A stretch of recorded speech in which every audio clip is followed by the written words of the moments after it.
मेरे प्यारे दोस्तों, प्रेरक पथ में आप सबों का हार्दिक स्वागत है। दोस्तों, आज हम एक ऐसे विषय पर चर्चा करने जा रहा हूं जो काफ़ी महत्वपूर्ण है। वह विषय है खुश कैसे रहें या खुश रहना सीखें।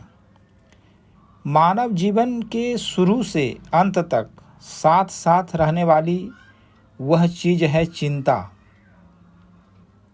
आप जानते नहीं कि आज आदमी खुशी के लिए तरस रहा है।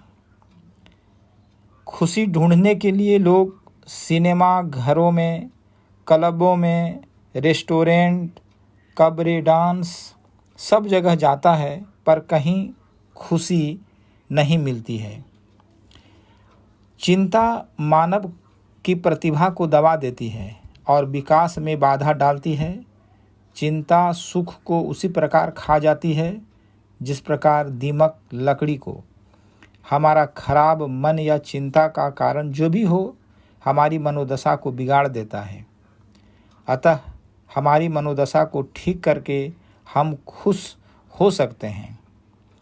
आप हमारे साथ इस वीडियो के अंत तक बने रहें ताकि आप भी अपने जीवन में चिंता मुक्त होकर खुशी और सुखी रह सकते हैं। हमारी जीवन शैली में अपनाए जाने वाले कुछ ऐसे तरीके हैं जिससे विपरीत परिस्थितियों में भी सकारात्मक ऊर्जा उत्पन्न करके खुश रह सकते हैं। तो चलते हैं, एक एक तरीके के ऊपर रोशनी डालते हैं। पहला तरीका है मुस्कुराने की आदत डालें। शोध अध्ययन कहते हैं कि अगर हमारा मन ना भी हो तो भी ज़बरदस्ती की मुस्कान से हमें फ़ायदा होता है। इससे हमारे शरीर में खुशी पैदा करने वाले एंडोर्फिन्स हार्मोन पैदा होते हैं। ये हार्मोन चेहरे की मांसपेशियों के फैलने से उत्पन्न होती है और शरीर में तनाव को कम रखने वाले हार्मोन्स भी पैदा करते हैं। इसलिए भले ही हम दिल से खुश ना हो पाएं, लेकिन अपनी मुस्कान सदैव अपने साथ रखें। दूसरा तरीका है खुश होने का, आभार व्यक्त करें। जीवन में हमारे पास जो कुछ है, जो कुछ भी साधन सुविधाएं हैं, जो भी सहायताएं हैं, उन सब के लिए दिल से कृतज्ञता जाहिर करनी चाहिए। छोटी छोटी मदद के लिए दूसरों का शुक्रिया या धन्यवाद जरूर करें। यदि जोर से नहीं कर सकते हैं तो मन में ही इसे दोहराएं। दुनिया में ऐसे बहुत से लोग हैं जिनके पास जरूरी साधन सुविधाएं नहीं भी हैं, फिर भी वो खुश है और कम साधन सुविधाओं में ही अपना जीवन जीते हैं तथा कुछ नया करने का प्रयास करते हैं। दुनिया में ऐसे बहुत से दिव्यांग व्यक्ति भी हैं जिनके शरीर के अंग प्रत्यंगों का में कुछ कमियां हैं, लेकिन फिर भी वो अपने जीवन में ऐसे ऐसे कार्य करते हैं जो लोगों का हौसला बढ़ाते हैं और लोगों को अचरज करने पर मजबूर करते हैं। तो क्यों न हम अपनी सलामत शरीर व मन के लिए परमात्मा के प्रति आभारी हों। तीसरा तरीका है खुश रहने का, दूसरों की मदद के लिए तत्पर रहें। यदि कोई व्यक्ति अपनी ही परेशानी से घिरा हुआ है और उसे कुछ सूझ नहीं रहा, कुछ समझ में नहीं आ रहा, ऐसे में भले ही हमारा जीवन उलझा हुआ हो, लेकिन दूसरों का जीवन आसान बनाने में, उनकी मदद करने में हमें निस्वार्थ भावना होनी चाहिए और उसे भी खुशी होती है और अपने मन में भी खुशी होती है। चौथा उपाय है परिजनों को गले से लगाएं। छुअन केवल तन से ही नहीं बल्कि मन की भी होती है। अच्छा स्पर्श तुरंत अपना जादुई प्रभाव दिखाता है और व्यक्ति के मनोभावों को बदल देता है। इससे शरीर में खुशी देने वाले हार्मोन्स का स्राव होने लगता है। उदासी के क्षणों में भी किसी को प्यार से गले लगा लेना ऐसा संवाद होता है जिसे शब्दों में व्यक्त करना असंभव होता है, लेकिन इसका असर कहे जाने वाले कई हजार शब्दों से भी बढ़कर होता है। पांचवा उपाय है खुश रहने का, संगीत सुने। मनोभावों को बदलने में संगीत अपनी अहम भूमिका निभाता है, क्योंकि संगीत के स्वर हमारे मन की तरंगों पर अपना असर डालते हैं। ये तो प्रकृति में किसी न किसी रूप में संगीत की तरंगें बहती ही रहती है, जैसे नदियों के कलकल, पक्षियों की चहचहाहट, बहने वाले हवा से पेड़ की पत्तों की सरसराहट आदि।